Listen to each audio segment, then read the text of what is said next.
All right, what's up? What's up? How we doing? We got a big show today. Roster predictions. We got roster cuts Tuesday. We already, as we were about to start the show, we got a roster cut just to start. So it might be getting some live cuts while we doing this. What's up, Wayne? How you doing, man? Welcome to the show. Thank you so much for having me, bro. You know I'm good, man. It's the time we've been all waiting for, man. 53, baby. Yeah, man, I'm excited. It's crazy. It's been a long, long off season, man, but it's finally getting down to the end of it and all these cuts, and now we get to finally see who's going to be the best of the best that make this team. So, might be some controversial picks. I mean, this is what our opinions are based on what we've seen. But also, I kind of, what I did, I try to think like Kyle Shanahan a little bit, and that it's a little scary. So, I don't know, man. Hmm. Do you have any big controversial picks you think? If you're thinking like Kyle, there's going to be a bunch of controversial picks. And when he makes his cuts, I'm like you. I try to think like Kyle Shanahan because if we had our way, if I had my way, there would be some clear cut runners on this team. So when you guys see our list, keep in mind we're thinking like the head coach. He's been with us for 5 years, so we got to take some of his mannerisms and his talent drafting and cutting into play because Kyle Shanahan is the guy that kind of puts these pieces together. So also there are rules to the game. There's Yeah. rules that Kyle Shanahan can manipulate. So that's another way we go about when we make the 53-man roster pick. So I'm sure Yeah. Raj and I got different people on our list, but that's what we're here for, man. And you guys going to be into for a great show tonight. Yeah, I think so. And like you said, I think the way Shanahan does things, he manipulates the rules to make sure he can. There's technically people that are still going to be on this team, but they may not make the 53-man roster if you get my drift. But anyways, let's get to it. So where do you want to start? You want to start on the defense, or you want to get right into quarterback, just right off the jump? Let's go right from the jump. Let's take it from the offense and end with the D, yo, because the D is the strength of this team. Okay, okay. Shout out to everybody in the chat. What's up? Hit that like button. Drop some comments if you agree with us. Let us know if you disagree with us. Tell us how stupid you think we are. So please be interactive with us today. Quarterback. I have two quarterbacks making this roster. I really struggle with this because they actually all three quarterbacks look like they could make this final roster, but you have to realize there's other positions that have a lot of depth, and you don't want three quarterbacks, two guys just sitting there on game day where you're like, man, we could have had X guy, we could have had this guy on the roster that could help on special teams or secondary or whatever the case. But Kyle likes to always have one in the practice squad, and if he needs to call one up, he can do it. So I have, without further ado, two quarterbacks. You got Trey Lance, quarterback one, and quarterback two, I got Nate Sudfeld. Those are the two guys making it. I know everybody wants Brock Purdy. I thought he should make the roster. But again, I think that Kyle is going to gamble and let him try to hit waivers and let it clear and then bring him into the practice squad. I don't know. What do you have? I have the same two quarterbacks. All right, so Trey Lance, Nate Sudfeld. Nate is the star because of the guaranteed money in the offseason. He's getting a guaranteed $2 million. Brock Purdy, though, guys, I know a lot of people are like, oh my gosh, he's looked good in the preseason. Factor in the context. I want everybody to factor in the context. And number two, when it comes to Brock, he was gonna go undrafted. And so I want to talk a little bit about that because a lot of people think Brock Purdy should be the number two quarterback. Brock Purdy will be the backup quarterback for the 49ers while Trey Lance is under the realms. I can tell you that right now. But here's what Kyle Shanahan is doing, right, Raj? You're guaranteed. You got a backup guy. You got a veteran in the backup. You don't want to put a rookie back there as a backup. That's number one, right? Number two, when it comes to Brock, Kyle Shanahan knows how to get the best out of his quarterbacks. I'm going to leave it at that. I'm not going to talk about number 10 on this episode, but he gets the best out of his quarterbacks, right? And so he put Brock Purdy out there in situations where they were kind of like, hurry up. Why do you think he did that? Because Brock doesn't have to think, right? He doesn't have to sit there and think and read a defense. They got a script of plays that he can run in 4 minutes, 2 minutes, less than a minute type of drills. That's where Brock Purdy excelled. That's good, though. That's a bonus for the Niners. But the reason why I think he clears waivers, bro, is because Brock Purdy, in order to get picked up, would have to be better than every team's backup quarterbacks. Yeah. Backup quarterbacks. Like, you know what I'm saying? Brock Purdy's third string for a guy that was Mr. Irrelevant. And this is not a stab at him. So, Brock, if you're watching, this is not a stab. I'm just saying you're going to have your shot with the 49ers. They're going to pick you up. I believe he clears waivers, Raj, just because I don't think he's going to be on the radar for other teams that have backup quarterbacks already ready to go. I agree with that. And that's kind of when I was thinking about this, because I was almost blinded by the Purdy hype, because there's a pretty big Purdy hype out there. And I was like, you know what?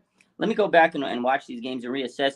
He didn't play bad, but again, context, he did play against third stringers and backups. No disrespect. He did good. I mean, he was a rookie quarterback. But what you just said is the veteran quarterback. Nate Sudfeld's a veteran. Whether you like him or not, he didn't do anything to like lose his backup job in this preseason. He played pretty solid, and he's a backup. We're not expecting him to be an elite quarterback or anything. Trey Lance is your quarterback one. So you just want a good, serviceable backup. And Trey and Nate have a good connection. Like, they're boys off the field. Like, if you see like their interactions, if you've seen like their story posts, he's always like hyping up Nate Sudfeld. Like, when he got his contract, he was congratulating him, and you could just see like there's a vibe between Nate and Trey. Not that I'm saying that he doesn't have it with Brock, but if Trey, for whatever reason, if he gets an injury, you don't want a rookie quarterback getting out there and being QB1. That would be very stressful for him because he's still learning. And I think what you also said is other teams have to believe he's better than their backups, right? So I don't think the other teams will. And he's a rookie quarterback. So if another team takes another rookie out there, they have to show him their playbook. He's got to go through all that development. So they'd be behind the 8 ball taking a Purdy. Like, we like him. I think he's good. But he's already been up to speed with the Niners playbook. So, of course, the Niners could let him go to waivers. He'll clear it.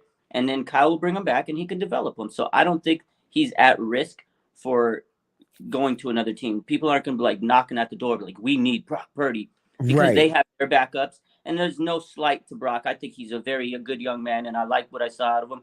But I think he'll continue to stay on the Niners and to develop him. And we'll have 3 good quarterbacks in this quarterback room. But I think you only dress 2 on game days. There's no need to get a 3rd quarterback. So that's where I'm in it. But the guy that's a little interesting that we might need to talk about is Jimmy Garoppolo. Do you think snap. So this is crazy. I totally forgot about Jimmy still being on the roster, bro. Like, kind of. So me and you have 2 quarterbacks. But Jimmy Garoppolo is still on this roster. He's still on this roster, yo. So are they going to cut him on Tuesday? If not, shoot. This is a crazy situation. Like, I still don't know what in the world is going to happen to Jimmy. A lot of people are saying they might keep him till the 10th and then cut him before the first game. Some people think they're going to cut him this Tuesday. Some people think he's just going to stay on the roster. So if he stays on the roster, you got 3 quarterbacks. And I don't know, man. And that sucks because my list was already tight. I was already 1 over on my initial report. I had to get rid of a defensive back to make it, to clear the 53. This is going to be crazy. I see the legend says he's not clearing if anybody. So the only teams you got to worry about is Arizona, Seattle, and the Rams. But how much do you think Brock Purdy grasped as a 49ers 3rd string quarterback in camp? At one point, they brought in another quarterback, so he could have been battling for the practice squad spot. So you got to ask yourself, like what? I mean, I will put it like this: Brock Purdy is a football player, and that's good, right? He's a football player. He goes out there and he looks like a football player. He plays the part, but I don't think he knows too much of the system yet. And so I do think he'll be able to clear these waivers. But I like you guys are saying, like, I hear you. Seattle's out there, but their money is all in on Geno Smith, man. They're high. He's their starting quarterback. They declared it already. He's gonna start. And Brock Purdy I don't think he's better than Drew Lock, in my opinion. Not yet. Right now, maybe eventually, but you're right. Maybe eventually. He's a rookie quarterback to get up to speed, learn an offense, get gel, with another team's O-line and receive. Like, there's a lot of development that's got to go into that. So I don't think a team's going to take a rookie right away and clear him and snatch him and say, okay, we can develop. That's a lot of development time. So I don't think teams are going to just rush at the door. Like, again, we see what Purdy is. We're Niner fans, so we got these goggles. We're like, oh, my God, Purdy looked good. But in all hindsight, do other teams have that in? They probably like, okay, he looked good for them. Maybe we can stash him. But there's so many players they have to keep because they're in the same boat as us. They're having to cut players, and there's players they want to keep on their 53-man roster and then their practice squad. So ultimately, I think he clears waivers. I know there's other teams that might pick him. There's breaking news right now. Tyrod Taylor got carted off the field. So that's a Yes. developing story right there. I saw that before we came on. I mean, if Tyrod Taylor misses time and then Daniel Jones is QB1 without a backup, that is interesting for, I guess, That's for Jimmy Garoppolo. Garoppolo. I'm not thinking Brock Purdy, Raj. I'm thinking straight Jimmy. This might be where they have no choice but to go ahead and just, but like you said, the most interesting thing here is we got 2 quarterbacks and we're moving on from Jimmy. But you know what? If the 49ers don't cut Jimmy, we have to add 3 quarterbacks to this roster, because even if he's here to September 10th, that means he makes the 53 and he just doesn't get any play, any practice, any nothing, but he's still on the roster. So that's going to suck, because Kyle's going to have a serious manipulating type of a skill. He must got some Martha Stewart insider shit. Like, yo, man, you keep Jimmy, man, because this guy's going to be free. You know what I'm saying? He's got to have some crazy insight right now, bro. Right, dude. Like, the fact that it's literally a couple days before cuts, and we still don't know what the hell's going to happen to Jimmy. It's mind-boggling. They had last year traded up. They got Trey Lance, the whole drama last year. And then this offseason, it was like, okay, they're going to commit to Trey. They committed to Trey. And here we are, still with Jimmy. And then I don't know, man. The situation's crazy. I feel like if he stays on the roster on Tuesday, then Niners Twitter is going to go crazy like they usually do. And then if he stays past the 10th, it's going to be a little bit of a situation, because then if the Trey's going to be under a microscope already, he already is. And if Jimmy's there and he's still on the roster and they don't get rid of him, and they're maybe waiting, like I saw some reports, maybe they're waiting till the trade deadline now to get rid of him. So if that happens, and if Trey has a bad game, bro, people are going to be calling for Trey's neck. Oh, you got to give him a start. Like, that's why you got to get rid of him, bro, because you got to let Trey be Trey, right? So the good, the bad, the ugly, you got to let him go through the bumps, the bruises, the ups and the downs.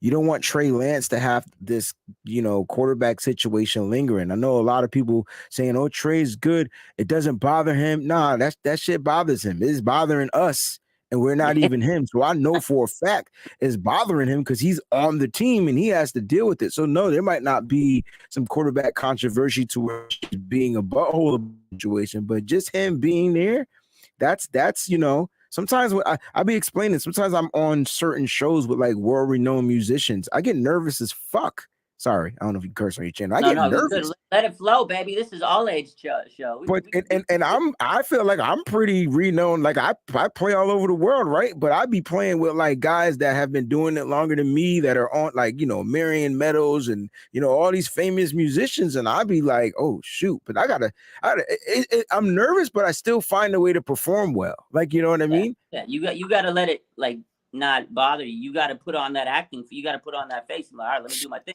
But in the back of your mind, mentally, you're still thinking about it. It's still like, hell yeah, like, oh, what if I gotta follow that act?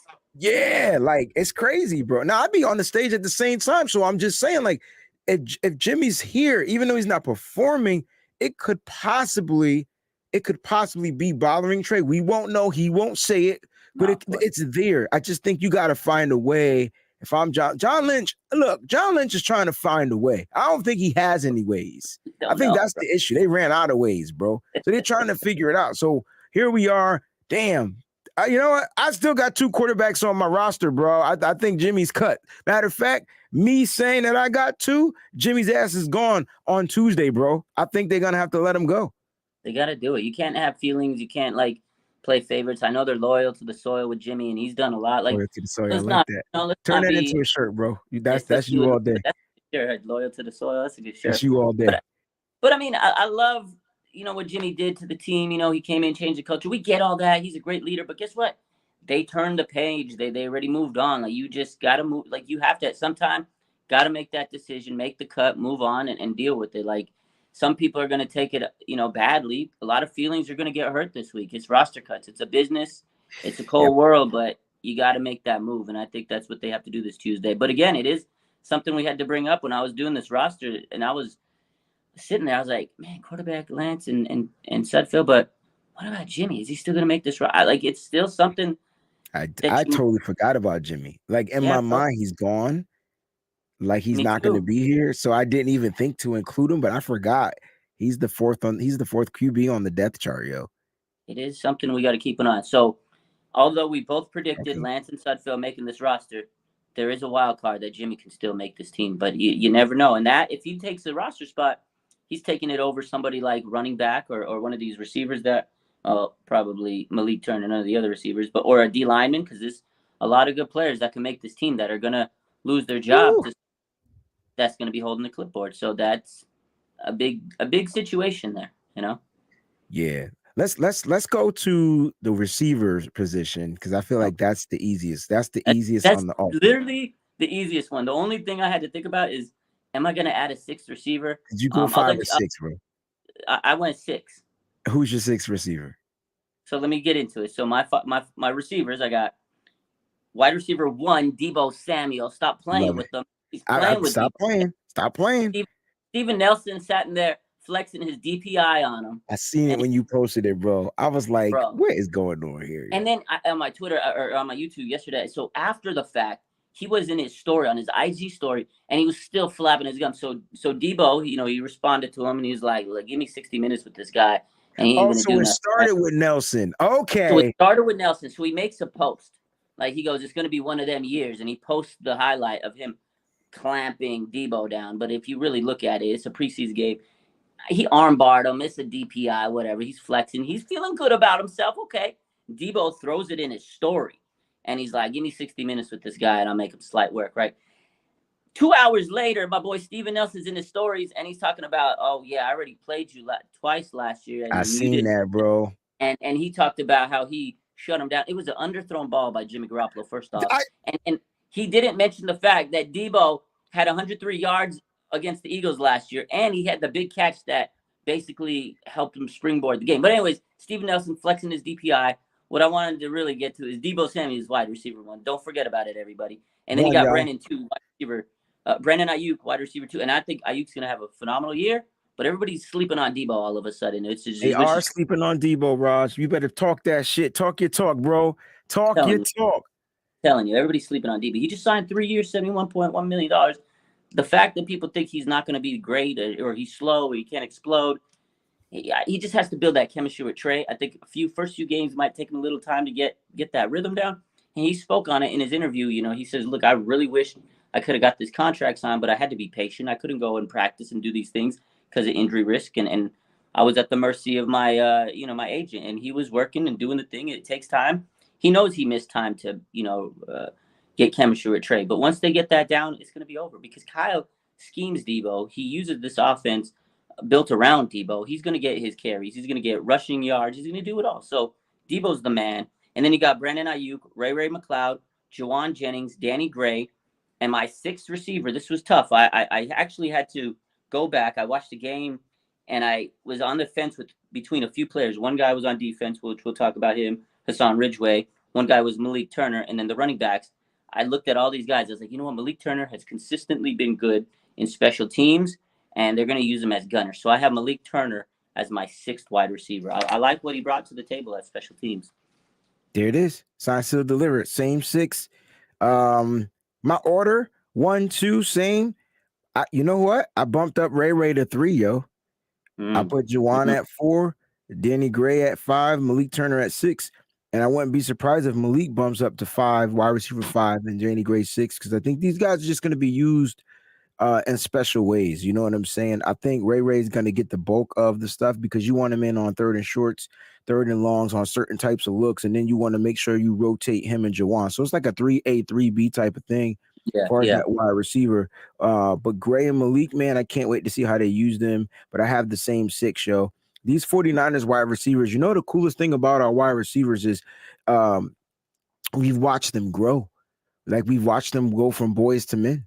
Like, you know what I'm saying? I remember when they first came in and they were young pups and we had to bring in Emmanuel Sanders to kind of whip these young whippersnappers into shape. Now look at Deebo, top dog. Brandon Ayuk is a ferocious dog. All of a sudden, Ray's a little dog coming out of Pittsburgh. Jawan Jennings was always a dog. He just needs the damn ball. Danny Gray looked like a dog. And Malik Turner is hitting Yo. Oh, man. I always have Malik on this list. But when he gunned his ass down the field and put the crack back on that dude, I was like, there's no way he's not going to get picked on this roster. No, sorry, Marcus Johnson. I'm sorry. They got other people that can return the ball, but They do. Malik was making catches and cracking cats. He was doing it all, like you said, versatility. And again, he did get fined for that hit, but I mean, he was showing how aggressive he wanted it. He was playing. He was hungry, dude. You know, he came with the crown. He cracked him. I was like, oh, you know, Eric Davis DM'd me that night because I posted on my story. He goes, "That's going to be an expensive tackle, Raj." I was like, Bro, "That's $5,000, bro. He better make that team so he can pay that off this week, man. Because you know, when you're on Dang, squad, $5,000. Yeah. Hey, do you watch Hard Knocks? Yeah. Oh, dude, that's such a good show, man. I like the. I want the 49ers to go up there so bad, yo, but I know Kyle not having it, and we have our own little thing going on. But brick by brick is cool.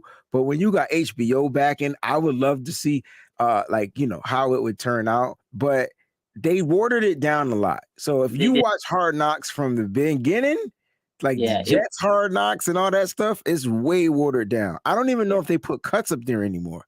Not anymore. Like when they first started, it was like an uncensored, just like unfiltered NFL reality. And I was like, it's crazy. It's still cool, but I mean, they changed it down. They censored a lot of stuff, water it down, like you said. I like this comment by Stephanie, bro. Let's talk about this because go back to let's talk about this. She says that Debo needs to work on his verticals, focusing on speed and explosiveness. Let's talk about this because I disagree. I disagree 100%, yo. If you go back and watch that play, Debo had the explosiveness and he had the speed. And that's not a shot at Trey, but that ball is a little bit underthrown. Now, if that ball was put in front of Debo had his man beat. Nelson wouldn't have been able to put his hands on him. Remember, Debo had to turn around, go up and catch it, and that's where the contact and the physicality, that's where it came from. But Debo was in front of the DB. So I don't think he needs to work on his speed when it comes to his vertical. Plus, he knows how to go up there and grab the ball at the highest point. We've seen him do it over and over again. We just never really see Debo stretch the field because we never really had a quarterback that can get the ball down there. But I don't think he needs to work on his speed and explosiveness. It looked like it's there. It might not be at top 90, 100%, but it looked like a good 93, 94, 95%, bro. If that ball was thrown a little bit stronger in front of him, a little bit more on it. Just a little bit, bro. Because it had the air. It just needed to be in front. He would have caught the ball like a Jerry Rice catch. That's what I call it. And then Debo would have been gone because that safety was not in the picture. Yeah, I agree. And I think that maybe it's just the timing. That was the only issue. I you know, Trey's timing. And that's something he's just going to have to get down with reps. And then it goes back to what I was saying earlier is the chemistry between Trey and Debo. Like, they just have to work on. Like, it's not there. Even in training camp when I was watching, they were missing. We're just not in sync, and that just carried over. So that's something they have to work on is their chemistry together, deep ball placement. And let's not forget, Steven Nelson was holding the man. He put the guy in an armbar. He was defensive holding. We talked about that. I don't think if he wasn't getting held on that play and you know, dude put an armbar on him, I think Debo makes the catch. And it's a whole different narrative, and everybody's hyped up on Trey Lance. If he makes that play, that the whole game changes. And I was talking about the other day, like that play was monumental because if he hits it, we probably score a touchdown in that drive, and everybody's like, oh, my God, Trey Lance, look how he stretched the field. All he had to do was hit him on that pass. But I think it's just timing between Debo because I don't see anything wrong with the way Debo's running. I've seen him out there with my own eyes. He looks quick. He looks like he still has that burst. Maybe not 100. Maybe he's at 90. So maybe she's halfway right that he still needs to work on it in the sense of he's not 100%. So I will give her some credit of saying, yeah, maybe he does need to work on it because he's not at 100%. But I don't think any player right now in the third preseason game is at their max. They're not in midseason form at this point. So I just think it's a chemistry issue with Debo and Trey Lance. All right, let's can we move to tight ends? Because I'm curious to know how many tight ends you got on this list. I agree. Tight end, kind of a weird, man. I tried so hard to really break down these tight ends this year, but nobody really took that. Like, nobody had that dog in him, man. We know George Kittle's the guy. We know what he's gonna do, but like nobody really separated themselves to me. I don't know. I think I have three. I have George Kittle, Charlie Warner, and Ross Dwelly. And really, Ross Dwelly basically won that. He didn't do anything to lose it, kind of one of those things. And that last game, he makes that big catch for him that I think cemented his place on this lineup. And I don't think Croft or Fumagalli really did anything to crack the 53. Because, again, you got 53 guys. would Croft or Fumagalli be effective enough to take a spot over somebody else on this roster, whether the D lineman, O lineman, running backs, or something? And I don't think so. You could probably put Croft or Fumagalli on the practice squad. Kyle always does that. He likes to put veteran guys on his practice squad. Like we said, we were going to talk about. It's something that Kyle does. He always puts these guys that he gets and places them on the practice squad. In case there's an injury, he'll call you up. Or in the case of Dante Johnson, the man gets revolving roster spot, cut, bring back, cut, bring back. He's going to do it to a lot of these veterans. You know, if there's an injury, they'll boost them up on game day, and then they'll bring them back down to the practice squad after that. So I think it's Kittle, Warner, Dwelly, and it's, to me, it was harder than it had to be, but it was simple because I think those were the three guys to begin with when it all started. That's funny because those were last year 3 guys, and those are going to be this year's 3 guys. Yeah. Before I talk about the tight ends real quick, I just want to give a huge shout out to my brother Tommy, man. Make sure you guys go to 49ersforsale.com. All right, you can cop your pins. Listen, they got the he got the brand new Brandon Ayuk, the Air Ayuk pins right now. This is my Patrick Willis and Navarro Bowman pin. All right, but he got the brand new and they're out there now, so you better get them because you know those pins sell out super fast, and then you're gonna be hit and you're gonna be mad you didn't get them, and then you have to go online, pay somebody a whole bunch of extra money. You know what I'm saying, for them joints. Yep. So make sure you go ahead, 49ersforsale.com. All right, get your Air Ayuk pins right now. It's Ayuk season. Let's go, baby. Let's get it. And since we're talking about pass catchers, Dwelly is my number 2 out of the tight ends. And hear me out. Hear me out. Love Warner. Warner's still getting acclimated to the speed of coming off that injury. But when it comes to Ross Dwelly, he showed me something this year. Number 1, he beat out the backup fullback, Josh Hokett, for his spot. He did. Let's talk about it. Because if you go back and watch this game, you know, I break it down to all 22. I'm like, oh my gosh, man, we were in like 12 personnel a lot. Like, you know, 2 tight ends and then 21 personnel where Ross goes and starts in the backfield as the fullback, then runs up to the line and switches it out. I'm like, yo, Ross is in the backfield. Then I'm going to say this, you know, no, I can't say it, Raj. You can say I can't say it. I don't want to get blocked again. Say it, baby. I don't want to get blocked. But I think Dwelly got the best hands on the goddamn team, bro. I said it. I'm sorry. Dwelly got the best hands, bro. I mean, he got better hands than Kittle. Dwelly got the best hands on the team, bro. Kittle, I ain't even saying Kittle. Dwelly got the best hands. You throw it to him. They're soft. Sharman's soft. Angel soft. Don't get that Scott's tissue shit. Sharman's Angel soft. Quills it Northern. You just got to throw it to his mitts, bro. People keep telling me stop it. Kittle got a lot of drops. Like, what? Do we not watch the game? But Jimmy Garoppolo throwing them hospital passes. Don't factor in the Jimmy. No, this ain't got. Hey, I'm just saying.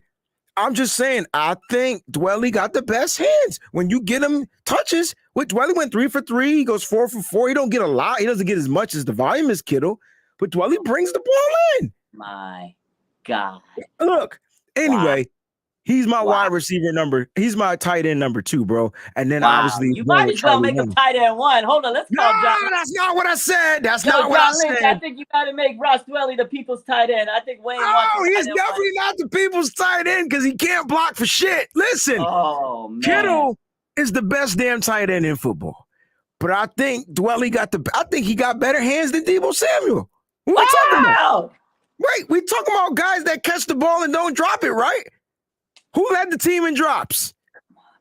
But come on, but how many opportunities Deebo had? I'm just saying it doesn't matter, yo.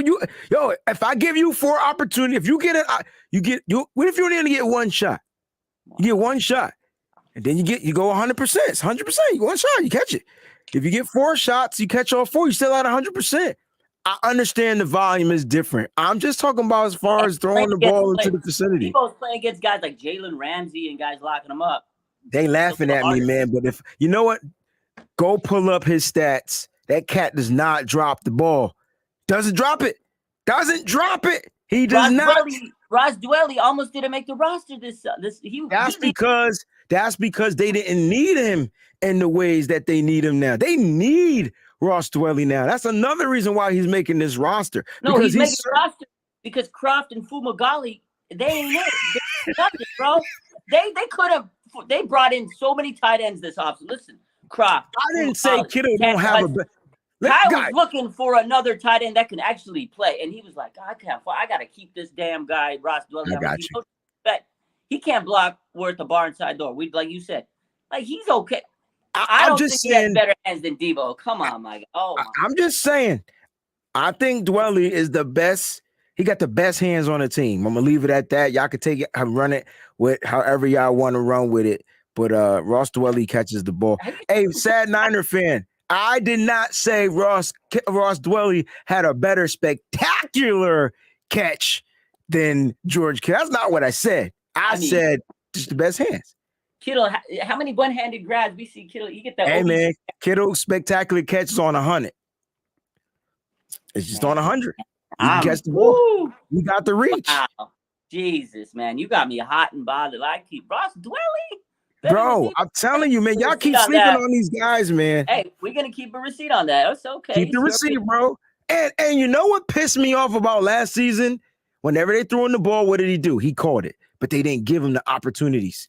And it was because he wasn't as good in the run game. I think Ross Dwelly even got better in run blocking, bro. And you should. You're under Kittle. You have to be better.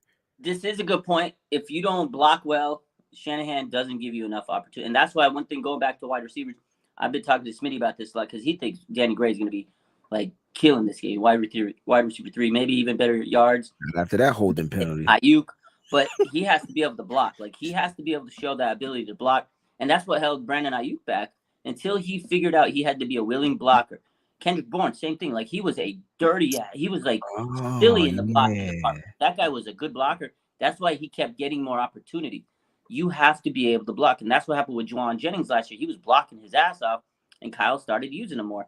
Ross Dwelly, if he wants those targets, he needs to block. And especially at tight end position. This man, George Kittle, is blocking way too much. And that's why I like Charlie Warner, the guy we're forgetting about. That's facts. He got better as a pass catcher. He did. He lost weight. He got better. He got better. He improved in pass catching the way Ross Dwelly needs to improve in run blocking. And that's why Charlie Warner is my tight end too. Respect. He's good, man. But you got to realize Charlie Warner's coming off that core muscle injury. I don't know. Oh, man, blasphemy. You said he got better heads than Debo, bro. We're going to see this here. Oh, my God. I'm just saying, man. I just think he got the best hands on the team, bro. I ain't mentioning nobody else's names. Y'all said those names. That wasn't Breezie. You said Debo. I didn't say Debo. Somebody said Debo, and I just rewind the tape. Oh, I'm rewinding the tape later, and I'm gonna clip it, and I'm gonna send it to you. You say he got better hands than Debo. Debo, you're the best. You're the best person. You're the best wide receiver on this team, Debo. But Ross Dwelly's the best receiver on the team, dog. No, just Dwelly just got the best hands. This is a big difference. Okay. Man, I don't even know where to go from. Let's go to running back because we've been controversial. This is gonna take some time. This is gonna take time. This is controversial right now where we just went. We need to drop some more controversy because people are not gonna like this. This is where it's gonna get really ugly, and we're gonna cause some fights in the chat. So, running back was tough, man, because all of these guys should be able to make a roster. There's been a lot of controversy with Trey Sermon. Do they keep him? Do they cut him? If you cut him, you're losing a third-round pick from last year. It's an L on the team. But Kyle Shanahan says he's liked what he's seen out of Trey Sermon. John Lynch reiterated. He says he was the star of training camp. He looked so good. They know that he didn't perform in preseason, but they said he's done so good. He's really helped himself this camp, compared to last year. He had the injuries, and he kind of stepped up and was a star of training camp, he said. Was that to get trade value out of Trey Sermon? Some people were saying maybe, but a lot of people think they should cut Trey Sermon. I don't think the Niners are going to cut him, and I don't think I think they're going to give him chances. They've given a lot of players chances. Jalen Hurd, Jerick McKinnon, players like that who've kind of underperformed. They gave him chances. Dante Pettis, a lot of players have been given second, third, fourth chances, and I think Trey Sermon is going to get another chance to kind of continue to prove. Also, too, I rewatched that game the other day, that last final preseason game I mean, I've watched all of them, but I really, really wanted to watch this last one because I feel like that is the most, that's the game that's freshest in our mind. And a lot of people are like, oh, Trey Sermon, he actually didn't play bad that game against Houston. And that O-line was just not blocking. He was taking what he was getting. He was taking what he was getting. So I don't think Trey Sermon played bad enough that third game to get cut based on all those factors. So without further ado, these are my running backs. This is going to be a little controversial. So I have Elijah Mitchell. He's running back 1. Jeff Wilson. He's the vet. They like the guy. He's a touchdown guy. I think Kyle's loyal to Jeff. Last year, he was hampered by the injuries. He didn't get a fair chance. They're going to keep him on the roster. I got Trey Sermon. I have the rookie Ty Davis-Price, who was brought in to put pressure on Trey Sermon.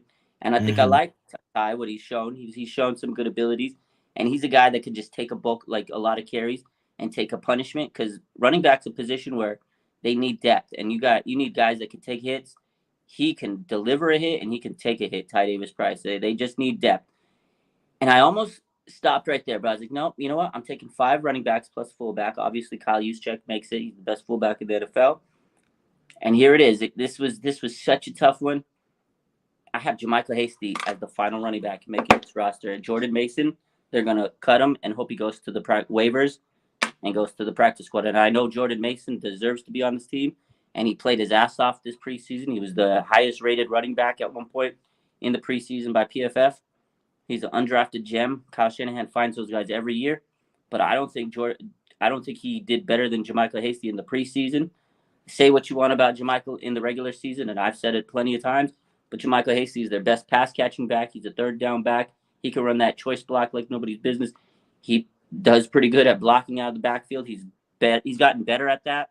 I think they keep JaMycal Hasty over Jordan Mason right now. How many you got? 5 or 6? 5 running backs plus a fullback, so I guess 6. Okay, so 6 total. All right, so I got the same number. I got 6. But I cut Hasty and I took Jordan Mason. And I like JaMycal Hasty. Don't get it twisted. Yeah. The reason why I cut him though, is because I feel like Kyle Shanahan has this inside scoop to know that I can cut this vet and I can get away with him clearing waivers because he still hasn't produced enough for the NFL. If I'm a person trying to pick up a running back from a different team, I want probably one of the better options, which I think if they cut Jordan Mason, he's had some pretty good film. That PFF number is going to stand out. He's young and he's cheap. I know it. He will be picked up so fast that Kyle Shanahan would lose his mind. So you got to keep Mason. You take your chances with cutting Hasty. And at the end of the day, I think Kyle Shanahan, for his love for Hasty, he wants to see him go somewhere and succeed. So if he happens to cut him, it's not like it's because of, he wasn't good. But if he did help develop JaMycal Hasty, that's a win for Kyle Shanahan. And whoever he goes, that's going to be dope. He'll get more opportunity and more playing time because JaMycal Hasty wants to be a running back. Let me ask you this. Out of all these running backs, will he get his playing time? Third downs? Because I'd rather have Jeff Wilson in there on third downs. So you gotta factor that in there because Jeff Wilson is a damn good pass catcher out of the backfield as well. Do we need to remind everybody of that Arizona game where he caught that pass distorted behind him but scored the touchdown and we went on and beat the Cardinals in that game 2019? So you're absolutely right, Wayne. You're absolutely right. And this was the hardest cut I had to, this was the hardest thing. And I had to put my Kyle Shanahan hat. Maybe I'm thinking wrong, but honestly, this was the hardest roster prediction I think the Niners are ever going to have under the Kyle and John Lynch era, or they may have had so far. This was a tough roster cut because there's so much talent. This roster, you cut some of these guys, they're going to get claimed. They're going to get picked up. They can start on another team. We've already seen that. Josh Hockett got cut and claimed, but then he reverted back to us. There was, who was the receiver? Keyshawn Johnson. He got signed by the Falcons. A lot of players, they get released from us, and they get signed pretty quickly. So I know that if they cut Jordan Mason, and I've said this so many times, the Seattle Seahawks are looming or somebody's going to pick him up. And I think Jordan Mason is going to not be on the final roster, and I don't think he's going to make the Okay. practice squad because he gets claimed by someone. But I think Kyle Shanahan really likes JaMychal Hasty for whatever reason. And I've said it before, and in my mind, my man Niner Guy for Life, he even says, I call him Fool's Gold. He's the biggest preseason warrior of all time. Like, he looks like a Hall of Famer in the preseason. He knows what to do in the preseason to make the roster. Regular season comes, and you're like, where the hell is this JaMychal Hasty we saw in the preseason?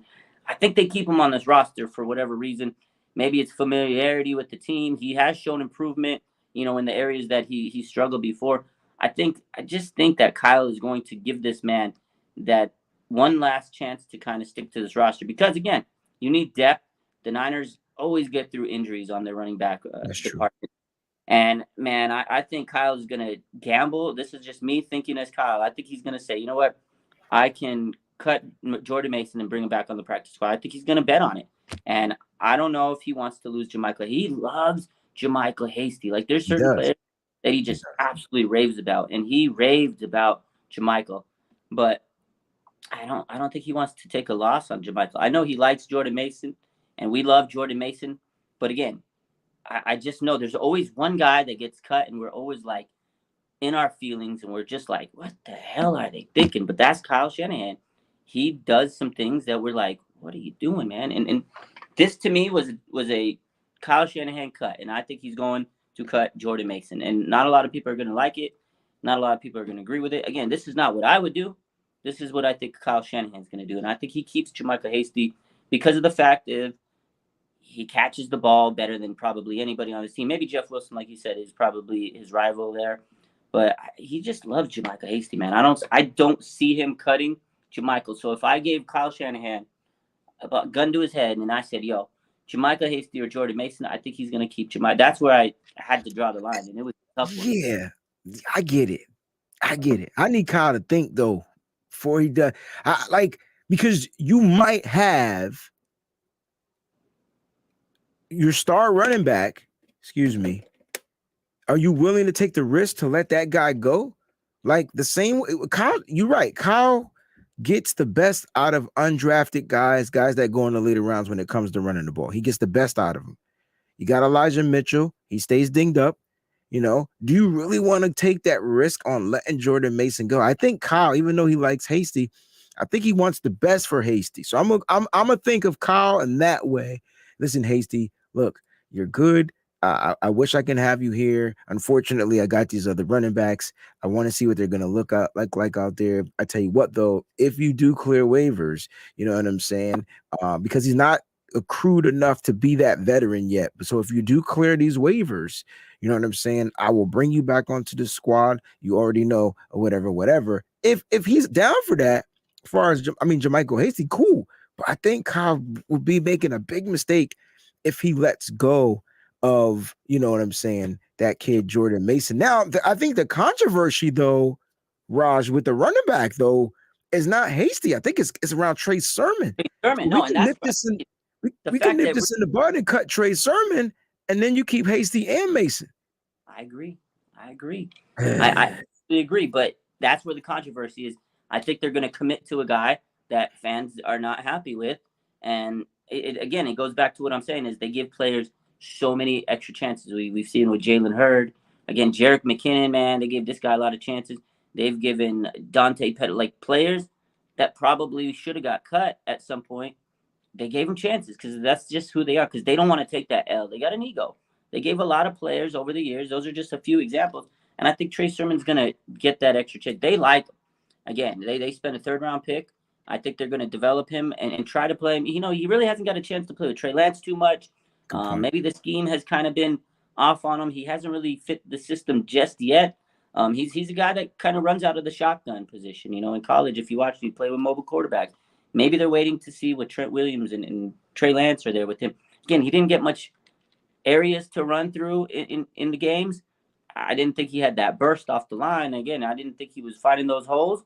But again, maybe the O-line wasn't doing him a favor. So I don't know. For whatever reason, I think it's a lot of mental issues with Trey, because sometimes you have these high expectations on yourself. He came in looking great in training camp. They didn't lie about that. But then mentally, man, when you start struggling and people start calling your name, and you start getting that bust, you're on social media, it kind of brings you down. So I think it's a mental issue with Trey Sermon. But we also have to factor in Deebo Samuel in the backfield, because we did talk about him being wide receiver 1, but he's a wide back. So we could both be wrong on these. They may not even keep Michael Hasty. They might not keep Jordan Mason because Deebo is going to get running carries too. So we have to factor that in. And again, these are just our predictions. I was thinking about this. I was like, man, they might cut Jermichael. They might cut Jordan Mason because they know Deebo is going to be running too out on the edges. So this is still a tough position. Like, we could be dead wrong on Tuesday. Damn. See, I totally forgot about the wide back spot. I think you want Deebo to be your I think you want the running back depth and have the luxury. If I'm Kyle Shanahan, I would want my running back depth, but the luxury knowing that I have a guy that I can use as a running back, that's the luxury. I think he still keeps the depth. You got to keep these big guys. You got to keep those bruiser backs. Hasty's not a bruiser back. Sermon can be a bruiser back. I think you keep the bruiser backs. I think you keep the bigger backs. Those are the guys that predominantly can stay healthy over the course of the season. You can rotate them in there and things like that. I think that's what you got to do, Raj, honestly. Yeah, let's give 49ers throwback a high. He says he can never get a high, so let's give him a double high. This guy's a real one. He's always Fernando. That's my dude. What's going on, family? Good dude. He's always hyping all the content creators out. He's always hyping us up, man. I like the guy. Always talking nice about us, and you got to respect. Then he puts his throwback takes out there. You guys got to check him out on Twitter, man. He puts these throwback takes, and it's like, dang, I forgot about that, yo. So shout out to 49ers_throwback. Sir, yes, sir. But going back to this running back, you're right. It's a tough one. And again, Deebo, I think someone mentioned in the comments that he has rushing incentives, so he's gonna want to run, even if Kyle's gonna want to run. Yeah. Deebo's gonna be like, look, motherfucker, I need to run because I want my bread, man. I want my money. So Deebo's gonna make sure he gets his rushing yards. So. But yeah, running back's tough. Again, it is a controversial one. We are all gonna be different opinion on this one. Like, again, there's probably people out there with the 53-man roster prediction that don't have Trey Sermon going. I don't think they cut him. That is definitely the big, big controversy when you go to running back. But when you talk about running back, you got to talk about the guys that are blocking for him, offensive line. And this has been another controversial position for the 49ers, man. The O-line is something that we're a little worried about. I mean, it's been something that they've been really developing. They didn't spend too much on O-line this offseason. They did draft some guys, but, you got some question marks. And I think I want to move over to, offensive line. They worked out veteran offensive guard John Miller. Something to keep an eye on. Will he get signed and make the roster? If he gets signed and makes the roster, one of these guys on our might not make the final roster. So let's talk about that. How many offensive linemen did you have in total? All right, I got 9. I got 9 guys. So obviously players are interchangeable, but the core guys are the starting 5. Let's just say barring injury, they're ready to go. That's the starting 5. And then I had to bring in FOMO. So starting 5, Trent Williams, Aaron Banks, Jake Brendel, Spencer Burford, Mike McGlinchey. I think Burford is going to start at right guard. And let me put this disclaimer out here, because I know I did the overreaction show and people thought that I was starting to get worried about the offensive line. Let me be clear what I'm worried about. I'm not worried about the O-line. What I'm worried about is the health of the offensive line. So Trent Williams is getting up in age, and Mike McGlinchey can't seem to stay on the field. Now, Trent Williams doesn't seem to be missing. He's not missing or skipping a beat. But my point is, now we got to factor into the depth. What we saw in that preseason game from those tackles was like atrocious, bro. Colton McKivitz, Justin School, and Jalen Moore just ain't it, right? They're just not it. And so, everybody should have been worried after watching that, because it even made like our guards who've been playing predominantly well all preseason look bad. Yeah. Check the PFF pressures. Was like they had Spencer Burford, I think, with 3 or 4. What the freak? And when you go back and watch it, Raj, like, I mean, you got to watch the film, because then you can really see what happens, right? So what happens? Yes. So what happens is Spencer is on his man, and then the tackle loses his man. So Spencer picks up his man, and he just misses it. And then it's like, that's the reason why he gets the pressure. I'm confused because he clearly wasn't even his guy in the first place. So, look, there's a good video breakdown out there on YouTube. I'm sure you guys have seen it already. You saw that they didn't really look that bad, but there were plays where they missed and looked, you know, that person put just all the good stuff on that video. But there were a couple of plays, but I'm not worried about the offensive line, Raj. I'm worried about, like, if those two starting anchors can't play, that's when I would worry. So here go my backups. McKivitz, Brunskill, who's also injured. Mm-hmm. This is why Jason Poe, this is why I went with 9, and Jalen Moore. So I went with Jalen Moore because I think him and McKivitz need to continue to develop as that swing. And I think you're just going to have to bring in more offensive linemen, especially if Mike McGlinchey can't go, because if Mike McGlinchey does get signed and then gets put on the IR, I mean, does get make the 53, he probably goes straight to short-term IR, and then McKivitz becomes the starting right tackle. And so now who's going to be the swing tackle? Jalen Moore. I would take him over Justin School, even though they both look pretty bad. And then when it comes to the guard position, this is why they brought in your guy, what was his name?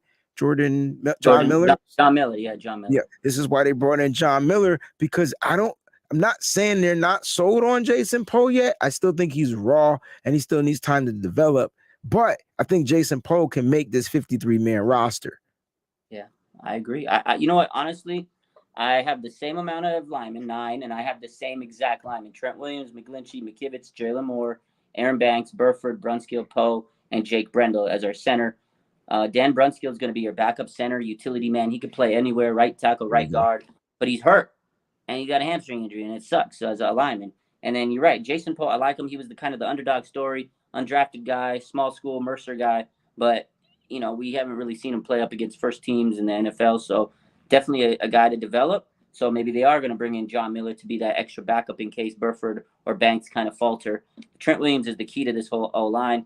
He's going to be great. I know we didn't get to see Trent, and we're all putting a lot of pressure on him, but he doesn't play all 5 positions on the line. So you got to remember that. He is great. He is amazing, but he can't block for everybody's role. But one thing I wanted to say is, when you brought it up, I rewatched that game last night, and man, oh man, those tackles, those backup tackles were just so bad, you know, because that's what it was. It was pressure was coming off the edges. It wasn't coming up for the middle. And Burford and Banks were having to kind of step out, and they see this guy coming. They block their guy. They're coming, and they get bull-whooshed because the tackle misses the block, and it's like, oh, my God, Colton McKivitz, if we have to rely on him, I'm worried. He got cut last year, and now he's your swing tackle. It's bad. He was playing guard last year, so it's like, okay, let's change his position to tackle. I don't like Colton McKivitz. I've been saying I don't. Jalen Moore, he's playing on an injured leg. He had a injury leg throughout training camp and preseason, and now he had to go out there, and he looks so bad. So if we have to use him instead of Trent Williams, that's a big step down in production. And then you're right. You know, you got a guy like Mike McGlinchey, who I don't think we're going to be able to count on through the whole season. He had a torn quad, and I knew that was a bad injury coming in, and I said it all off season. I said, please draft a tackle, please draft a tackle. And they got Spencer Burford, but they converted him to guard, which was crazy. You should have got a tackle to replace McGlinchey. They put a lot of chips on McGlinchey, and now he's got knee irritation. They don't know if he's even going to be able to play through the season, like week 1. I'm worried for McGlinchey, so we're probably going to have to rely on McKivitz and Jalen Moore at that swing tackle spot, and that's bothersome, and it's worrisome because McGlinchey is a great run blocker, but he still has issues pass blocking. So if he's going to come back, he's lost weight, and he's dealing with the injury, he's going to get pushed around, man. So how effective is Mike McGlinchey going to be? He's probably just going to be as good as Colton McKivitz. That's my O-line. I think Trent Williams is a dog, but he can't guard every single lineman out there. There's going to be a lot of pressure on Trent, and I hope he stays healthy, but he is getting up there in age. He might miss a few games himself for maintenance, you know, to stay through a season. You know, he kind of gets those maintenance days, you know, and I'm a little worried about O-line. But see, I that's when I think I would like a McKivitz. I think McKivitz is better on the left side. I'm just gonna keep it a buck. You Oh, put him on the right side, he's just not as good. He has to kind of like relearn how to stand and which way to fire off to block and things like that. And so like if he has to back up Trent, he plays better at the left side tackle. And it's probably and when it's only for a game, depending on the matchup, he does decently well. okay. The right side is going to be the issue, but I think Jalen Moore plays better on the So you put right side. right. So I was gonna say. So you think Jalen Moore should play that right tackle swing spot? So if McGlinchey's done or hurt or whatever, you put Jalen Moore on the right, and then you can Right. have Kivitz be your backup left tackle. He'll be the swing. Yeah. Yeah. And I think that's what you wanna right. do. But again, you brought up something very, very cool. You brought up his injury, and I forgot he was coming back off of the injury. So, this look, we got 26 offensive players together. We got different people, but we got 26 players. All right. So that means we can only pick 24 on the defense. We're gonna get to that shortly. But he's right. Raj is right. You got to worry about that Jalen Moore injury. Yeah. And my thing is, if McGlinchey isn't good to go, it's gonna come down to Moore. It's gonna come down to McKivitz, and one of those guys got to go out there and be right tackle and be great at it. Enough to run the ball. We like to run the ball, so enough to run that ball. Plus, you don't want to put pressure on those young because they're young guards. They're not like old guard. Like Spencer Burford's a rookie, and Aaron Banks this is his second year. You might as well say he redshirted his freshman year, so technically he's still a rookie, technically, right? Yeah. And so that right there is what we're gonna have to figure out. I see a lot of people in the chat. Shout out to everybody in the chat, man. What's going on, everybody? Thanks for tuning in. They're mentioning Nick Zakil. Yeah. And this is interesting because now do you take 10 offensive linemen? Because Nick Zakil to me is still raw. Yeah. Not better than those two guys we mentioned, but he's healthy. Yeah. He's I like what I seen out of Nick Zakil. I think he's definitely a development guy, red shirt guy, just kind of like what they do with a lot of the younger guys. I think they're going to take a lot of these players and place them on the practice squad. I think Zakil is still a year away. I think they wanted him to be the future center. I know we got Jake Brendel this year. He's a career backup. They're going to give him this opportunity this year to be a center. But I think Zakil is waiting in the wings. They're going to keep him on the practice squad. And I think you keep 9 linemen on the offensive side because you can't – there's a lot of defensive linemen, and they're the heart of the team. You got to have that D-line depth rotated. I'm with you. But I like this comment by Manuel. He says Brunskill had his best season when he played right tackle. Honestly, that is the key. That is the X factor. I mean, I think if Dan Brunskill is healthy, that just solves all our problems. Just throw him at right tackle. Okay, put him at right tackle, and I think he'd be better off than having to worry, can McKivitz hold it up? Can Jalen Moore, he's still young and developing? I think Dan Brunskill should be right tackle. And I like that. Keep Burford at right guard. Aaron Banks, he's going to go through his ups and downs. This is technically his first season starting. And Laken Thompson, big shoes to fill. But I think with Trent Williams on that left side, he's going to really help Aaron Banks. And again, Banks hasn't looked horrible. There were some ups and downs through the, training camp preseason, but I think as long as he's got Trent on his side, he's going to really help him out. Burford, I like him. That's my boy. I think he's been solid, but he's young. He's going to make some mistakes. I got to clean up those penalties because he had some on that last game, and it was ugly, and people are going to come for his head. But that's something that as a young lineman, you're going to do. You're going to grab people. You're going to hold them. You're going to make mistakes. You're going to jump off sides. So that's something we're going to have to go through, and it may not be nice initially, but definitely have to go through those ups and downs. But I like Brunskill at right tackle. I think if McGlinchey has to miss time, even if McGlinchey's healthy, keep Brunskill at right tackle maybe. I might be – I don't know, man. I just don't think Michael McGlinchey is going to be effective this year coming off that injury. Like, I was one of the people this offseason that was like, I don't know. You were, bro. You were. And I was having hope for him, but you were. You're right. He's making me nervous because he re-aggravated an injury in the same leg. Not the same injury, so I don't know how it's a re-aggravation. It's like something totally new. It's just in that leg. Yeah, it's like an internal derangement. So it's like he was rehabbing, and now he caused some more issues in that knee. So that knee flared up. It's going to be a chronic thing. It's going to linger. And the guy, Mike McGlinchey, he's one of the guys that's had knee injuries through his career. He's got those PRP injections, the plasma injections. Like every year he's had to do it. I think he just got one, and that takes about 4 weeks. So if he makes it to week 1, he's coming off a plasma injection, and how long is that going to hold for? So nasty injury. I don't know, man. Mike McGlinchey's days might be numbered. Unfortunately, I'm gonna prayers up for Mike, but I think they should have really addressed this right tackle spot a little bit stronger. But I do like Dan Brunskill as an option at right tackle. So that's a good comment. I think that might be the best move for this team moving forward, because McGlinchey, man, I don't think enough people talk about this. McGlinchey is always hurt. Let's keep it real. He's always, every season he's been hurt, every single year. I would say in 2019 he gave us the whole season. I want to say he gave us the whole season, because that was the season Staley was getting hurt. Yeah. I want to say he played, but then after that, man, yeah, I think he is. You're right. What's good, Rick? That's good, Rick. It's weird. Like I said, that makes me worried. I see a lot of people talking about Jordan Mills out there. I'm not sold on him, but you know what? He's the veteran. Yeah. So maybe you go that route, but I'm not sold on Jordan Mills either. He hasn't done anything to impress me. Yeah, I thought he was going to be nice, because when I saw him in training camp, he was coming in one-on-ones. He was dominating. I was like, oh, I like this game. Then when I finally saw him playing the game, he was getting just bullied. It's like that meme where the guy's like sitting there and they're just running right. But, the Tolstar guy, he's just sitting there.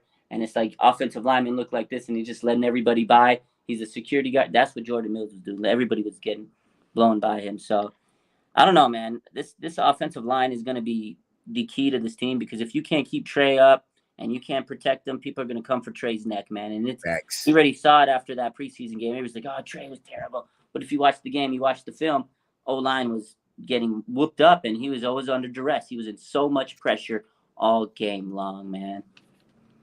Facts. All right, man. Can we switch to defense real quick? Because I got to run to a show.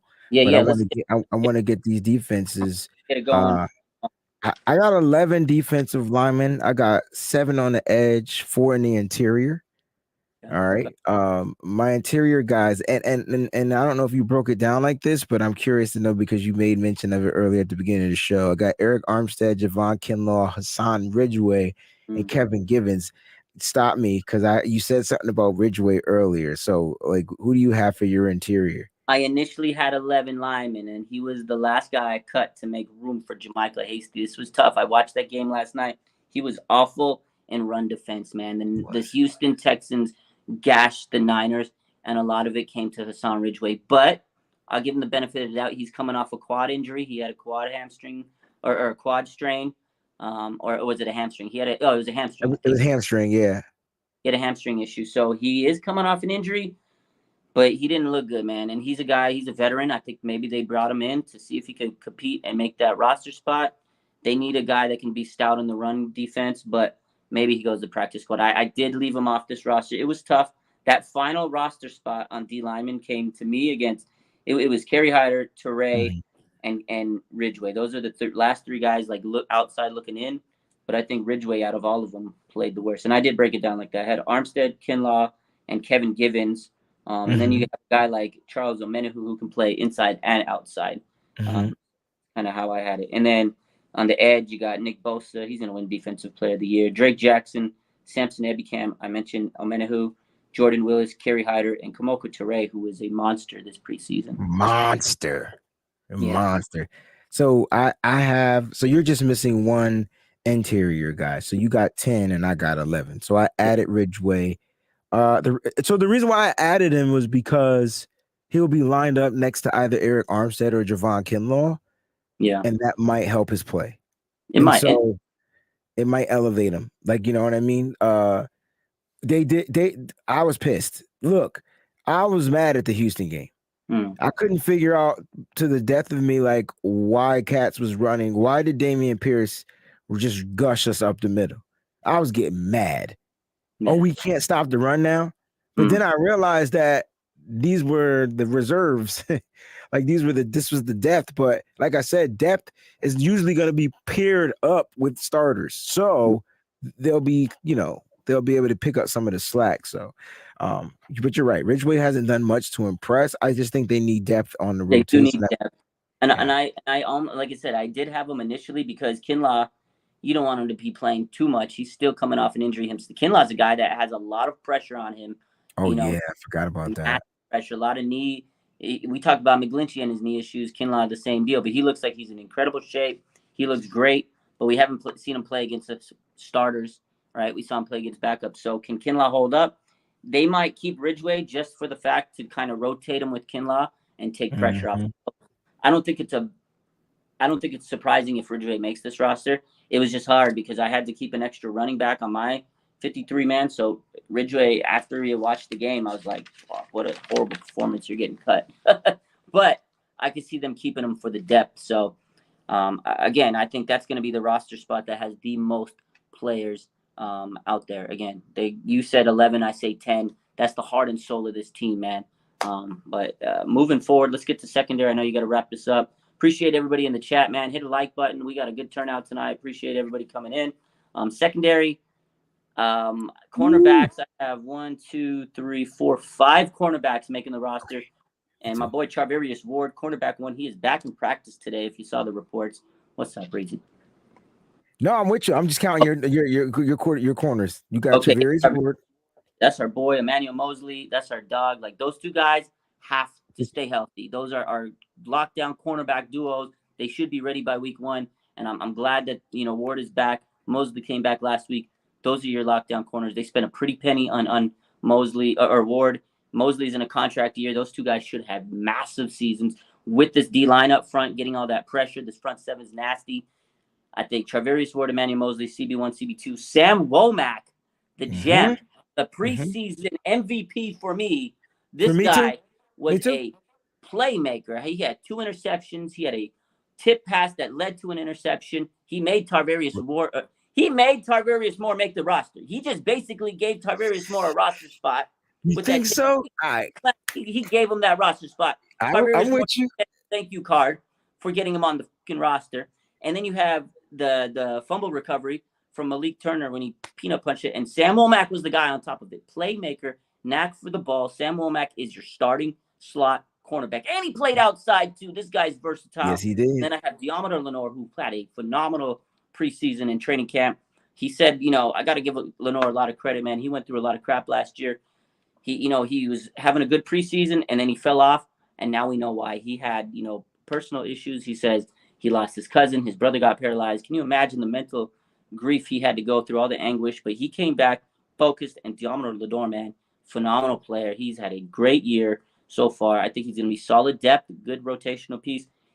And I think they keep Emery Thomas on the team because if they cut him, I don't think he clears waivers. I know he hasn't had the best camp, but I think they like Emery and they still want him to develop. And if you cut him, that's going to mess him up mentally. So those are my 5 cornerbacks. I have the same exact 5 cornerbacks for the same exact reasons. Don't forget, when we talk about Samuel Womack, that their cat ain't let up not one pass. No one caught a pass on him. That's another thing. Like it's just a little bit crazy how great this kid is when it comes to his football skill and his ability to break a play down. That means he's really into the books. Samuel Womack's going to be a star in this league. Another 5th round gem. Go figure. As far as Emery Thomas, listen, he's going to make the roster because there's a lot of upside in him. And his ceiling is high. And I think that's exactly why they keep him. He will be, I still think Emery and Lenore are going to be the developmental guys. And I could tell you, I'm going to tell you this right now. If Lenore takes that extra step up, this may be bye mostly. This may be Mosley's last season. But he's going to look to develop those 2 players. A guy that I had on my bubble was Tariq Castro Fields.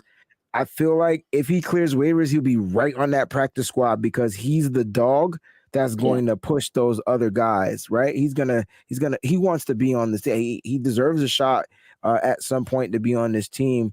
And Dante Johnson obviously is going to get picked up. We already know he's, like you said, he's Mr. 24/7 revolving door for the 49ers. So he's going to be on this field.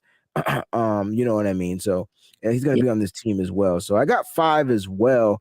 Let's switch this and keep it in the secondary. Let's go to the safety, man. Yep. I got 4 safeties. How many do you have? I have 4 also. So this gets a little tricky. So with the safety, I have Jimmy Ward, Hufanga, Tarvarius Moore and George Odom, but we know Jimmy Ward's going to get placed on the injured reserve list, but he has to make the final 53 to go on the short-term injured reserve list. So I was reading into it. So in order for him to start and go to that short-term list on IR, he has to make it to the initial 53, and then they do a roster move and place him. So Jimmy Ward will make the 53, and then immediately they'll place him on the 53 or the injured reserve. And then that's where it gets a little tricky. So you talked about Dante Johnson. Then I think they roster move him and place him on the team. So they're going to cut Dante Johnson, let him clear waivers up, and make him the safety on there. I don't think Tashawn Gibson did enough to make the roster in off season. So I think they cut Tashawn Gibson. I think it was a battle between him and Dante Johnson. Dante Johnson knows this damn team like the back of his hand. He can drive to the facility blindfolded in rush hour traffic. This man's been on this team for that long. He knows where to go. They're not good. This guy, he's gonna make this team whether you like it or not. And again, he's the veteran. He knows where to do. He can play outside, inside, slot, free safety, strong. He can play everywhere. He could probably play quarterback at this point. He's been on the roster so long. So Dante Johnson will make the roster, in my opinion, once they put Jimmy Ward on their injured reserve. Okay, so I like that. I like your logic. I like your theory in that. I'm with you on that, but I got a different player as one of my 4. So I like Tarvarius Moore. I just don't think he's done enough. I think he's made more mistakes than he has made plays. Okay. I'd rather roll with Taylor Hawkins as that safety, who also is able to make plays. He's made less mistakes than Tarvarius Moore. He may lack some of that speed, but I tell you, man, him playing single high back there, him playing back there in that or that 2 deep zone or whatever like that, I like him back there. Yes, he has an interception that was necessarily thrown, not tipped, and he was able to go up there and grab it. You know what I'm saying? He wasn't covering. It was a bad throw, but it was right to him. He made the play. This is probably why you won't see a guy like Tart back on this team. All right, and so I like Taylor Hawkins over Tarvarius Moore as of right now. So I think that Hawkins is that 4th guy. And then, like you said, once Jimmy goes to the short-term IR, and then they go ahead and scoop up not Tashawn Gibson, not Tarvarius Moore, but I think they go ahead and scoop up, you know what I'm saying, your boy Dante Johnson, man. So we both got 4 safeties, and then I think it's going to come down to Hawkins and Moore. One of us going to be right. I can tell you that right now. Honestly, I want to see Taylor Hawkins make this roster because I wanted to pencil him in, but I'm like, oh, they Tarvarius Moore had the injury. He's a guy that's fought back, and I always go back to they give these guys their extra chances, like Jerick McKinnon and Jalen Hurd. They were hurt, and they always gave them their extra chance. So I kind of thought of it as that, like. Tarvarius Moore, he battled through the injuries. They kept him on the team, and now they get to see him healthy. I think that's where they're going to go with. They go with their heart sometimes. But, man, Taylor Hawkins, I agree with you. He's played better. He's made less mistakes. Tarvarius Moore, that first game back, I was a bad – and it was terrible. It was terrible, but it was his first game coming off an injury. But we may have more games like that with him because he is coming off an injury. So do you want the liability, or do you want a guy that's young and developing and is going to give you his all? So – I like Tyler Hawkins making this roster, so I hope you're right, actually. My only issue with Tarvarius Moore is his cognitive ability. Yeah. I feel like he makes brain farts, and he can't afford to make brain farts. Not in the NFL, because that, will put the team in a hole. That one brain fart is like he just didn't know, like it looked like he didn't know who to cover. Like he didn't know his assignment. He knew the play, but he didn't know his assignment. And that right there really left a bad taste in my mouth. But here's the thing. I've seen him do that consistently. Like he would do that. That's what he does. That's why I'm not so high on him. But I do like him when he only has to play a role. So if you're in a dime package and there's 4 wide receivers out there, that's the guy I want on the field. Why? He only has one role, and he usually turns it into an interception. So it's weird, right? Like, but we're not going to be in dime. That's not our base. A lot of teams don't have 4 wideouts, right? They got 3 wideouts, so we stay in nickel. I don't know. It's good. To my opinion, it's going to come down to Moore, and it's going to come down to Hawkins. Like you said, I don't think Gibson has done enough to make this roster. But No, right. But he might be practice squad material, and you let him kind of like get acclimated to the 49er way. And if there's a situation that goes down, boom, kid might get called up. So Yeah, he might be the Dante Johnson. You never know. They get you these never guys know. and they keep on the revolving door. I'm gonna be on the boat that Dante is gonna get the call up and then be that guy. Me I too. like again, Tarvarius Moore has athleticism, but I think he's lost a step since the injury. You're right about the IQ, man. He just doesn't sometimes make those right decisions. And if you haven't learned it in what 3-4 years, I don't think you're gonna figure it out. So give Taylor Hawkins, the young buck, a chance. 49ers throwback threw out a name, Quantrez Knight. I love that kid. I know. I think he goes to the practice squad, but I Yeah, would he's love to. still developing. He's He'll he's clear waivers too, the but way he's still dog. developing. I like that kid. He's a dog. I know you got little time, so we'll go real quick. Linebacker. To me, this was probably other than wide receiver, the easiest for me. Yeah. Yeah, I got 5. You got okay. So I was wondering where your extra number went. Damn it! Yeah. All right, good. I got 5. 4. So I was wondering where your extra number went. So I got Fred Warner, linebacker 1, Azeez Al-Shahir, Dre Greenlaw, both of those guys in contract years. So the 2 guys I have on practice squad are basically taking their spot next year if they ball out. And then going back real quick, Emmanuel Mosley, I think you're right. This could be his last year as a Niner because if he plays his ass off, big contract, that's why they got all this young depth. Just like they did with, Lakin and all those other guys that like DJ Jones, they had to let him go because they couldn't pay him all. You can't pay everybody. So anyways, linebacker, Fred Warner, Azeez Al-Shahir, Dre Greenlaw, contract years, Oren Burks. He was a star in the preseason. I liked what I saw out of him. He'll be special teams, but he could play those starting spots if there's an injury. And then the crusty veteran, I think they got Demetrius Flanagan Fowles. Okay. All right. Yeah. And then Marcelino McCrary Ball and Segul Alubi. Those 2 guys practice squads. They're the replacements. Greenlaw and these replacements. Yeah. They're the replacements. Replacements. And notice how they brought both of them in at the same time to get acclimated to the 49er way. Those guys are going to clear the waivers. Those guys it's the same thing we did with Al-Shahir, who went undrafted, right? They drafted Greenlaw in the 5th round. I don't know, man. I kind of want to bring. All right. So who's better in coverage real quick? Greenlaw or Al-Shahir? I'm going Greenlaw. I like Greenlaw in coverage. In coverage, Greenlaw is the better coverage linebacker. All right. So I feel like that's the role of McCrary Ball. Mm-hmm. And then the other guy, his role would be the Al-Shahir. But they both can cover, but I think McCrary Ball is better in coverage. Yeah. He had that Curtis Robertson got injured, so I don't think he's gonna make the team. No. Right? He got injured, and so he'll probably, be let go. Don't be surprised if he's the next roster move.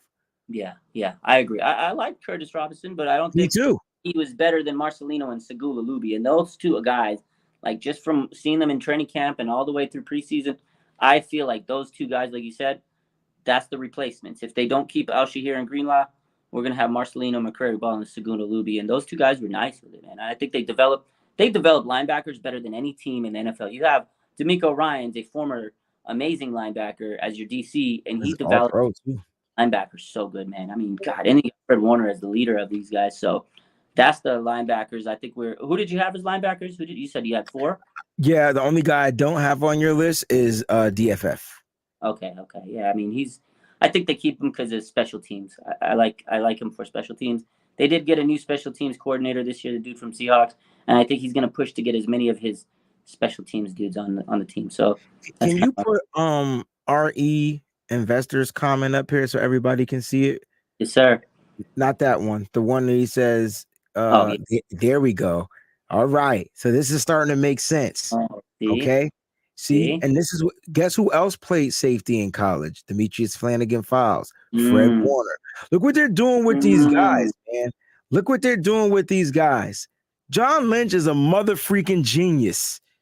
He's getting tweeners. Talanoa Hufanga plays safety. They try to hybrid him up into playing linebacker. Look what they're doing. They converted what was his name? Marcel Harris from safety into linebacker, right? They want that tweener, that interchangeable piece. I think this is why I really like Ball. I really like Marcelino McCrary Ball. Because he has the coverage skills, and now he just has to have that decisiveness into breaking down the run. and making the tackle, rapping and tackling. So special teams is a spot for him. If he gets on here, that's where he'll start. And then he'll learn how to wrap it up and go from there. And you're right. And that's Kyle Shanahan and John Lynch love versatile players. Look at their whole roster, top to bottom. If you're a guy that can play multiple spots, you're like Deebo Samuel, and the guy plays damn every position on offense. George Kittle, Kyle Juszczyk, offensive lineman and fullback tight end. Like everybody on this roster, if you can do more than one thing, you're going to have a special place on this roster. Jason Poe, lineman, fullback. That's why you got to put him on this roster, bro, because that'd be fun. He can be versatile if you need him. He could be your third string fullback. He can be I just remember, I know it was high school, but I remember our coach coming up with crazy stuff. Like, you know what I'm saying? Big dude that play offensive line, put him at linebacker. Who was put him at fullback. Nobody was trying to tackle him. It was just so cool, man. It was just so cool. But I like good roster, Raj. Good roster, man. I can't wait to see you put it out there for everybody to see. Guys, make sure you do us a favor. Make sure you hit that like button, #1. Don't forget, make sure you guys are all subscribed to Raj's channels, man. Make sure you subscribe, man. He's doing such a great job over here on the YouTube network, man. And Raj, I do appreciate you for having me on here, bro. I'm gonna take off. I gotta get to this gig, and then it's what we got tonight at 8. NFL top 100. Top 20, baby. The top 20, baby. Real quick before you head out, man. Thanks for dropping by. I know this was last minute. I asked you yesterday. Let's do a 53-man breakdown, and I'm so happy you came on and did it. This was so much fun, man. We got to do more. Anybody. If you aren't following my man Wayne Breezie, go follow him on YouTube. He's really been helping me out. Go follow him on Twitter. Go follow him on Instagram. Go follow my boy Wayne Breezie. This is a realist dude I know out there, content creator. I appreciate you taking time out of your busy day for stopping by the show. This was fun times. And with that, last 3 players on the roster: Tabor Pepper, Robbie Gould, Mitch Wishnowski. Wait a minute. Speaking of Mitch, my new nickname is He's Money Mitch, bro. Dude looked like he looked better on the field. He was playing better on the field. He had one punt that should have been a motherfucking down at the 1-yard line, but the special teams messed it up. Money Mitch might be in it for the money. It's contract season, guys, for Money Mitch. Listen, I like Mitch Wishnowski, man. Keep kicking the ball. Last but not least, they want to know where they can get these cool, you know what I'm saying, lids. You know what I'm saying? Listen, man, go to www.residency.com. Raj, let them know what your promo code is. If you don't have one, you can use mine as SF Breezy, but make sure you support our channels, man. If you're going to buy one from Raj, go ahead and buy one and use both promo codes and save $5 on how much Raj get off. Save it. Save money. Go ahead and get these hats, man. Shout out to our peoples at Residency, man. Yes, sir. Residency with the 3, not an E at the end. So Residency with that 3. And if you use promo code RSF49ers, you get a discount from me. And then, like Wayne said, he has his discount code. So either way, he saves some money and you get a cool little hat for your head, man. They got some dope stuff, man. They got some dope stuff. I just got me a couple of beanies because I'm on the East Coast. I need to get them beanies. It's still not beanie weather for me yet. I know. It's about to be September's around the corner, bro. It's about to be beanie season over here, dog. I got like 2 more months, man. If I wear a beanie right now, I'll be dead, bro. So Guys, man, I love y'all, man. Shout out to everybody out there. Listen, man, tomorrow night, Nitty Gritty Niners, man. We're going to be joining Nitty Gritty and Nothing But Niners. We're going to be coming together. We're going to put together the 53 live on air. So it's going to be a long show because I don't agree with everybody. So it's going to be really cool. Yeah. I can't wait. I'll tune in, man. It's always a good time checking you guys out. So appreciate you, brother. Yeah. No doubt. Everybody, thanks for dropping in and watching the show today. That's about it. That's all I got to say, man. Appreciate it. We might have to do something on Sundays. Well, we can't because football season about to start. Damn it. Football. Let's do a Saturday show. We could do a Saturday show. We'll figure it out. Maybe we'll call it we'll figure it out. Something with residency. Let's do like a pregame, Rod Wayne pregame show, man. I like it. If y'all want to see that, make sure you put the thumbs up inside the chat. And don't forget to put the thumbs up in the comment section. And we'll get something paired up for you guys, man. Love y'all. Ross, thank you for having me on. Let me jump out of here, bro. All right, man. Love you, Wayne. Have a good day, man. Yes, sir. All right, ladies and gentlemen, thank you for tuning in. That was a good little roster breakdown show. I hope everybody enjoyed. Thanks for tuning in. You guys spent an hour and a half with us if you stayed from the jump. So I really appreciate you guys. That was a fun time. That was a good show with my man Wayne. More stuff coming at you. You too. We coming at it every day. You know the vibes. I think tomorrow we'll have another show. I'm not sure what we're going to talk about just yet. Maybe we'll talk about any cuts or any news that drops tomorrow. But you know how it goes. You guys keep following the channel. Go support my boy Wayne. Residency hats with promo code RSF49ers. And again, I appreciate you guys so much. And, you know, that's it for today. Have a blessed rest of your Sunday. Deebo Samuel and Trent Williams, top 20 later today. Maybe that's what we'll talk about tomorrow. We'll go talk about the top 20 players in the NFL. That's what our show will be about tomorrow. I love you guys. Have a great rest of your day.